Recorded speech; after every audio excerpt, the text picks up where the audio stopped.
मचुलिया मांगोड़ मोरे भाकाला रखटुरियो निकलिया बेको मोरे भाकाला रखटुरियो खटिया सोए मचुलिया मांगोड़ मोरे भाकाला रखटुरियो निकलिया बेको मोरे भाकाला रखटुरियो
काटरी कोठी अकेलिया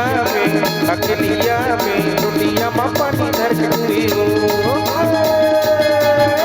निकलिया में रोटिया माँ पानी धर के पियो काटरी कोठी अकेलिया में रोटिया माँ पानी धर के पियो निकलिया में रोटिया माँ पानी धर के पियो